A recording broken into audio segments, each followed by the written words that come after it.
ಕಾರ್ಕಳ ಉತ್ಸವದ ಪ್ರಯುಕ್ತ ನಗರ ವಿದ್ಯುತ್ ದೀಪಗಳಿಂದ ಅಭೂತಪೂರ್ವವಾಗಿ ಅಲಂಕರಿಸಲಾಗಿದ್ದು ಇದರ ಉದ್ಘಾಟನೆ ನಡೆಯಿತು। ಈ ಸಂದರ್ಭದಲ್ಲಿ ಸಚಿವ ಬಿ ಸುನಿಲ್ ಕುಮಾರ್, ಶಾಸಕರಾದ ರಘುಪತಿ ಭಟ್, ಉಮಾನಾಥ್ ಕೋಟ್ಯಾನ್, ಜಟಕ ಬಂಡಿಗೇರಿ ಬರುವುದರೊಂದಿಗೆ ವಿಶಿಷ್ಟವಾಗಿ ಚಾಲನೆಯನ್ನ ನೀಡಿದರು। ನಗರದ ಬಸ್ ನಿಲ್ದಾಣದ ಆರಂಭದಲ್ಲಿ ರಿಮೋಟ್ ಬಟನ್ ಒತ್ತುವ ಮೂಲಕ ಎಲ್ಲ ನಗರದ ವಿದ್ಯುತ್ ದೀಪಗಳು ಏಕಕಾಲಕ್ಕೆ ವಿವಿಧ ಬಣ್ಣಗಳಿಂದ ಪ್ರಕಾಶಮಾನವಾದವು। ಸುಮಾರು 56 ಕಿಲೋಮೀಟರ್ ವ್ಯಾಪ್ತಿಯಲ್ಲಿ ವಿದ್ಯುತ್ ದೀಪಾಲಂಕಾರ ನಡೆದಿದೆ। ಮೈಸೂರು ದಸರಾದ ವಿದ್ಯುತ್ ಅಲಂಕಾರ ಗುತ್ತಿಗೆ ಪಡೆದ 13 ಗುತ್ತಿಗೆದಾರರು 120ಕ್ಕೂ ಅಧಿಕ ಸಿಬ್ಬಂದಿ ಅಲಂಕಾರ ಕಾಮಗಾರಿಯನ್ನ ನಡೆಸಿದ್ದಾರೆ। ಬೇರೆ ಬೇರೆ ಕಡೆಗಳಲ್ಲಿ ಉತ್ಸವಗಳು ನಡೆದಾಗ ಸಣ್ಣ ಪ್ರಮಾಣದ ದೀಪಾಲಂಕಾರಗಳನ್ನು ನಾವು ನೋಡಿದ್ವಿ।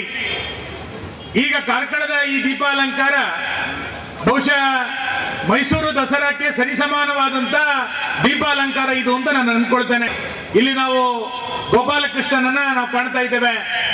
ಅದೇ ರೀತಿ ನಾರಾಯಣ ಗುರುಗಳ ಪ್ರತಿಕೃತಿ, ಗೊಮ್ಮಟೇಶ್ವರ, ಶ್ರೀಕೃಷ್ಣ, ಪೇಜಾವರ ಶ್ರೀಗಳು, ಶ್ರೀಕೃಷ್ಣ ಯೋಗಾಸನದ ಚಿತ್ರ, ಕೋಳಿ ಅಂಕ, ಅದಕ್ಕೊಂಚು ಚಪ್ಪಾಳೆ ಹೊಡಿಬೇಕಲ್ಲ, ಕೋಳಿ ಅಂಕ, ಕಂಬಳ, ನೀರಜ್ ಚೋಪ್ರಾ, ದುರ್ಗಾದೇವಿ, ಈ ರೀತಿಯ 10 ಪ್ರತಿಕೃತಿಗಳಿರುವಂತ ದೀಪಾಲಂಕಾರವನ್ನ ನಗರದ ಬೇರೆ ಬೇರೆ ಭಾಗಗಳಲ್ಲಿ ಇವತ್ತು ಮಾಡಿದೆ।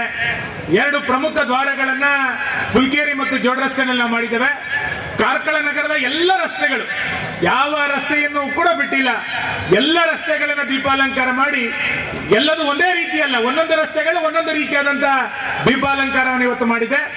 ನಾನು ಈ ಸಂದರ್ಭದಲ್ಲಿ ಮೈಸೂರಿನಿಂದ ಬಂದಿರುವಂತ ನಮ್ಮೆಲ್ಲ ಅಧಿಕಾರಿಗಳನ್ನ, ಕಾರ್ಕಳದ ಇಡೀ ಜನ ದೊಡ್ಡ ಚಪ್ಪಾಳೆಯನ್ನು ತಟ್ಟಿ ಅವರನ್ನು ಅಭಿನಂದಿಸಬೇಕು। ದೇಗುಲ, ಮಸೀದಿ, ಚರ್ಚ್ ಹೀಗೆ ಎಲ್ಲ ಧಾರ್ಮಿಕ ಕೇಂದ್ರಗಳು ವಿದ್ಯುತ್ ದೀಪಗಳಿಂದ ಕಂಗೊಳಿಸುತ್ತಿವೆ।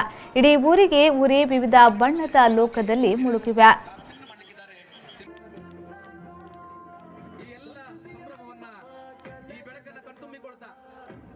ನಮ್ಮೆಲ್ಲರ ಮನೆ ಮನಸ್ಸುಗಳು ಬೆಳಗಲಿ ಅನ್ನುವಂತ ಆಶಯದೊಂದಿಗೆ